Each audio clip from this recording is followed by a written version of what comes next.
Okay. You How want are to you? drink with me? Hello. Nice to see you. Thank you so much, everyone. Thank you so much, Vika. God bless you. You should have Shana Tova B'ezrat Hashem. Today's subject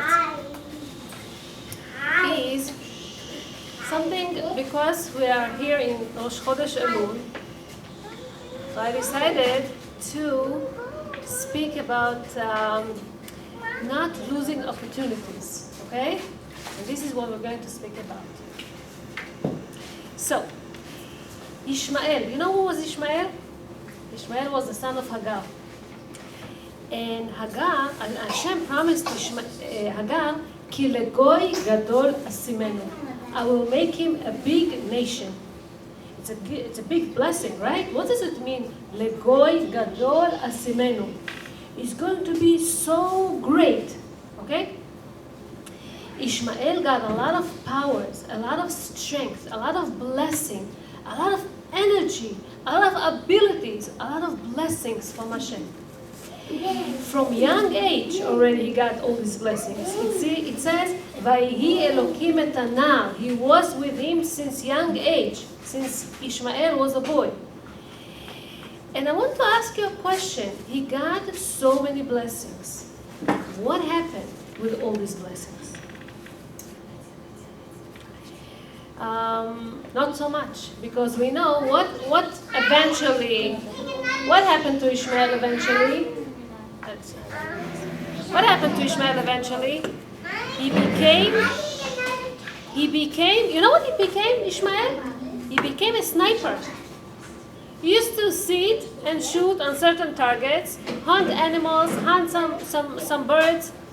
And that was the great Ishmael, that Hashem gave him so much blessings, so much power, so much abilities, so much things. So I'll ask you a question. To become a sniper, do you need these blessings of Hashem? Didn't he waste all his abilities for nothing? The Torah teaches us that whenever Hashem helps someone, and he doesn't do anything with these blessings, Hashem takes it away from him. Reb Chaim Shmulevitz explains it in a very, very interesting way. He says something like that. Human beings, we got a present, a very big present from Hashem. The freedom of choice. We can decide what do we want to be in our life, which direction to go. And Hashem gave this many presents to Ishmael too. But Ishmael didn't know about the fact that there is freedom of choice. So he knew that he got blessings, but he didn't know where to divert it to, where to direct it to. So he became the sniper. The freedom of choice is the biggest gift that human beings can get, but could be also the biggest disasters, because if they don't know what to do with this big blessing, okay, they lose it. And when they lose it, it's a waste. And you say to yourself, what for? It's like a person, he earns a big sum of money. He earns, let's say, $1,000 million, okay? And then goes and burns it. And you say, Chaval, it's such a shame. What was the purpose? What was the reason? What did he do it for? So that's what happened to Ishmael. When you don't use the blessings that you get, you lose it all. Not only this, even more than that. I'll give you another example. Bil'am, he was a prophet. It says that it was such a big prophet, he was even greater in prophecy in Moshe Rabbeinu. Even Moshe Rabbeinu didn't reach that highest level in prophecy like Bil'am. And Bil'am gets a huge power in his mouth. He was able to bless and do so much good with his mouth. What did he decide to do with that blessing? He decided to be negative. when Balak calls for him, he says, I know that whoever you're going to bless will be blessed, and whoever you're going to curse, God forbid, is going to be cursed.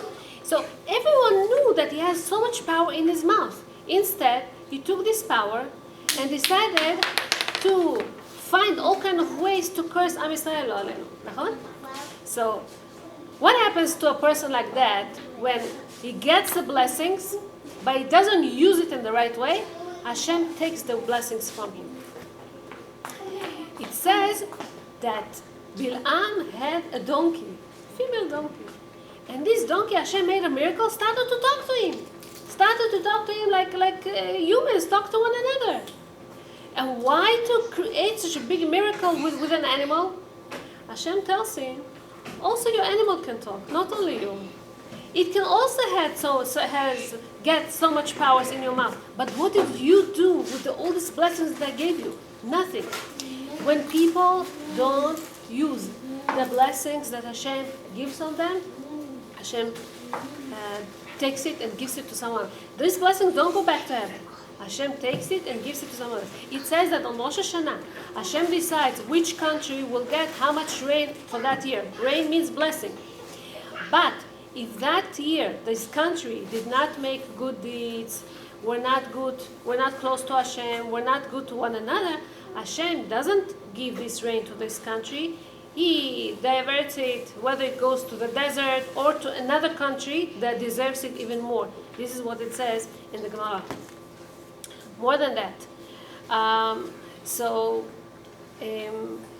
When I started to speak about the prophecy, it says that because prophecy is already in the world, and let's say Bil'am or some other people don't know how to use this tool of prophecy, so the prophecy is taken from them. But it doesn't go back to heaven. Who would get it? So since the time of the destruction of the temple, it goes to shotim, foolish people, and ktanim, little kids. They don't understand what they say. Okay? And this is because we don't appreciate it. This is how Hashem lowered very much the level of Bil'am. He became basically nothing special. He didn't have any blessings anymore. So Rav Mendelssohn continues and talking about this issue in another way. Avraham Avinu, okay, on the opposite, Avraham Avinu made a very special action. When Nimrod threw him to this furnace of fire, Avraham didn't mind, and he self-sacrificed himself for something that he knew that is right. He believed in Hashem, and he knew that whatever he does is for the best. And because he believed so much in Hashem, he wanted everyone also to believe in this. He self-sacrificed himself. He didn't mind to die in the sake of Hashem. Now, we as Jews, we inherited this quality from Avraham Avinu. We are his children. So we have it in our mind, in our hands. Throughout the generations, throughout the history, we see how Jews always self-sacrifice themselves for mitzvot. Whether it's for keeping Shabbat, whether it's for keeping Brit Milah, whether it's for keeping mikveh, what women would not do to go and purify themselves. People do have this quality because of Avraham Avinu. Lately, though, people don't have this koach, this strength anymore to die for Kiddush Hashem or to do anything that they could do to increase the name of Hashem. People became lazy, people became tired, people became weak. And what's the most important thing for people today, for young generation especially, is success and what they want to do for success. And God forbid, in the middle, in the way, there's violating Shabbat, so or they won't be able to eat kosher because the next available restaurant is not kosher or something. They're near their college. They have to study. They have to progress. They have to succeed. They have to get good marks. And on the way, God forbid, so Shabbat is not so important, and Kashrut is not important, and some other laws are not important. We lost it. Now, what happens when we lose a blessing? So somebody else takes it. We saw lately that the Arabs, they don't mind to die on Kiddush Hashem, that they believe it's for the sake of Hashem. They say, Allahu Akbar, Hashem is the biggest, and because of him, for his sake, Ki'ilu, we go and we kill ourselves for this. So even though it's not a true thing, but they get the power slowly from us, because we are not doing things with happiness. We're not, we have to do mitzvot. In Sefer, soon we're going to read it, Parshat Kitavot, it says all kind of curses that Jews, God forbid, may get. Lama, why?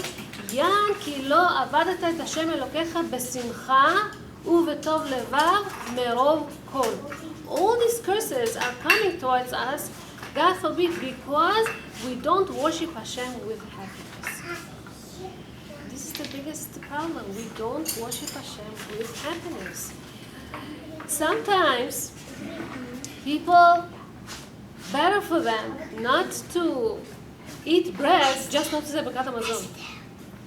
Can you understand how absurd it became? That people won't wash their hands so that they don't want to say Birkat Hamazon afterwards? A lot of righteous people, they eat just in order to say the brachot afterwards, whether it's Al HaMechya or Borei Nefashot or Birkat Hamazon. And we lost it. We lost it. So this is what the rabbis say. It says in Megillat Esther, still in the same idea, that בימים ההם, כשבט המלך אחשוורוש על כיסא מלכותו, okay, he used to make a lot of משתאות, משתה, feast, a lot of sit and enjoy and have fun. It says in Esther Rabbah, in the Midrash, that the angels are very embarrassed. They want to reach Hashem and they want to ask him, Hashem, that's not fair. Why is this wicked king, okay, why he sits and enjoys and sits in a pub in a way, drinks alcohol, enjoys, have fun, lives in sincerity while the holy temple is destroyed and the Jews are suffering? That's not fair. This is what the angels are coming and telling to Hashem. And Hashem says, Tenu Yamim Keneged Yamim. What does it mean, Tenu Yamim Keneged Yamim? In a way, measure for measure. For all these years that the Jews didn't keep Shabbat, okay? These are the days that this king is going to have enjoy and calm and enjoy his life. It says already back in time, in Nehemiah it says, Nehemiah was a prophet, the time of Uzziah and Nehemiah, the time of King Ahasuerus, when the people came to build the second temple, that Jewish people in Jerusalem used to violate Shabbat Ba'aleinu. Even at that time they used to violate Shabbat. They used to upload on their donkeys all kind of merchandise, take it here, take it there, and Hashem was very upset. Now look at this. Hashem gave us, the Jews, a very special present that's called Shabbat. And the whole idea of Shabbat is a rest day, so that we are going to have peace in mind. We're going to rest, enjoy with our children, go to synagogue, get closer to Hashem, right? And if we lose this gift, we don't appreciate it, we don't keep it, we violate God forbid Shabbat, so this calmness is taken from us and given to this Gentile king or some other Gentiles. So we lose it. And when this happens, so there's all kind of bad spirits, accusations against Am Yisrael. This is what we don't want to get with. We see today also, all these are based on Divrei Torah that Rav Nissim again, Zichrono Livracha, said. We see also that nowadays a lot of Gentiles, they come up with all kind of inventions. Years ago, Jews were the most smartest nation. Still too, we still have a lot of inventions, Baruch Hashem. A lot of Jewish people, they win Nobel Prizes for all kinds of inventions, but years ago it was even more. How come? They say that when people study Torah every time, all the time, their mind gets sharpened. And they become very smart. And they have so much wisdom that they're able to invent all kind of stuff. When people don't study Torah all the time, this blessing of wisdom gets away from us. And who gets to get it? All kind of Gentiles, all kind of people. You heard probably of Koreans that started to learn Talmud. Other people, they appreciate very much the Talmud because they know that this is the source of wisdom of Am Israel. And when we don't send our husbands to learn Torah, we don't send our children to study more, we don't care so much about Torah, we're losing it too. And it's a shame. When we come to Rosh Hashanah, and we are now in Chodesh Elul, you have to think. Last year, I prayed before Hashem, and I asked Him, please Hashem, give us parnasa, give us health, give us children, give us all kind of other things. If we use it for good things, if we grow from this, if we influence other people also, if we do chesed with all these things, if we do something good with these blessings, Hashem leaves these blessings by us. But God forbid, if we don't appreciate it, if we don't care about these blessings, God forbid, these blessings can go to somebody else. So it's so important to make your cheshbon nefesh, calculations of yourself. Where was I last year, or 2 years ago, or 5 years ago?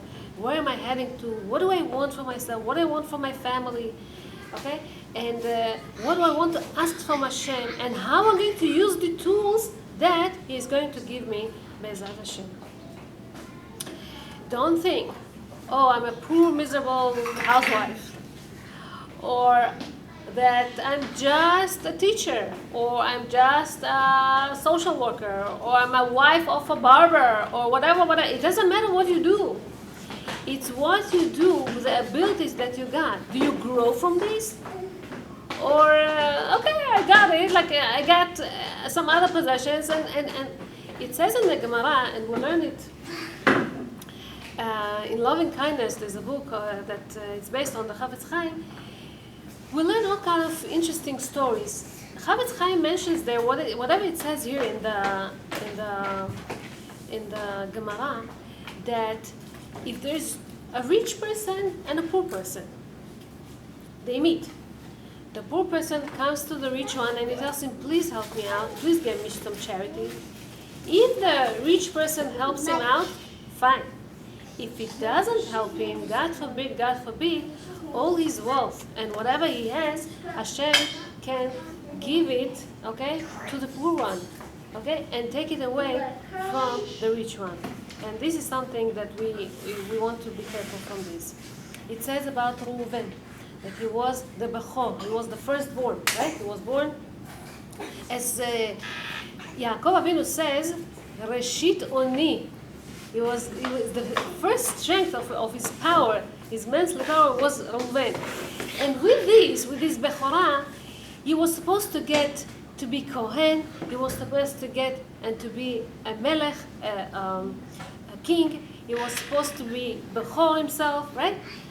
But because he was Pachaz Kamayim, he was too quick to judge his father, so all these blessings were taken away from him. He's not Bechor anymore. Instead, Yosef became the Bechor.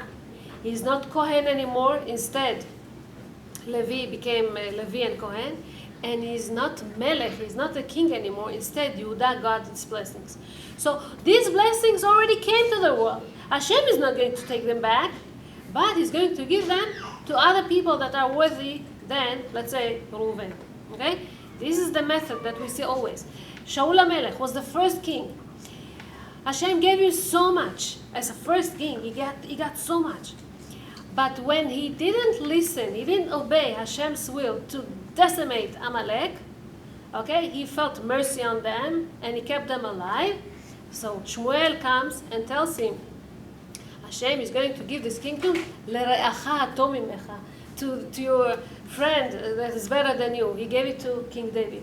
Kingship already came to the world, this blessing. It's not going to be taken away back to heaven. It's going to be given to somebody else that is worthy. So, to explain here, another thing, Ashla Kadosh explains it from the Arei Kadosh. Every Shabbat in Shacharit, we say, Yismach Moshe b'matnat chelko. We say it 18 in Shacharit every Shabbat morning. מה זה Yismach Moshe b'matnat chelko? That Moshe Rabbeinu is happy with the gift that he got. b'matnat chelko, his portion is gift. Which kind of gift did he get, Moshe Rabbeinu?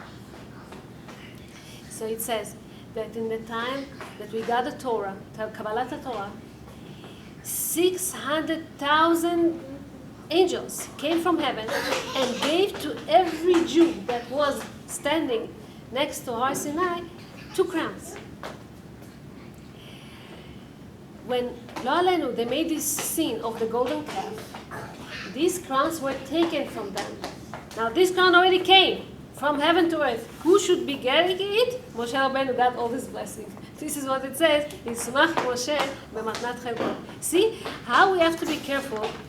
We're getting blessings. We want Be'ezrat Hashem another blessing on top of this. That this blessing should stay with us, and we should enjoy it, and we should appreciate it, and Be'ezrat Hashem give it next to our children. Right? This is the blessing that we want. So as we come close to Rosh Hashanah, this is something that we want to think about. And the last example that I want to give you in this will be the following. Chazal says in Kohelet Rabbah that 1,000 people are getting to study Torah in the Bet Midrash, but only one comes out and is able to teach. What does it mean exactly? Well, he is the most knowledgeable one. He is the most, the wisest one. No. They say that many people, they come to learn, but they don't pay attention.